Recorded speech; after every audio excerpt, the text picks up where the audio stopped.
আসসালামু আলাইকুম।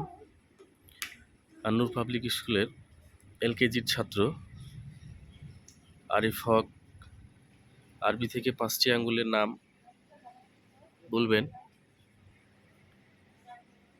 তা দেখেন কীরকম করে সবাইকে দেখাচ্ছেও, দেখে আপনাদের হয়তো ভালো লাগবে। এই শিক্ষাগুলো অত্যন্ত জরুরি।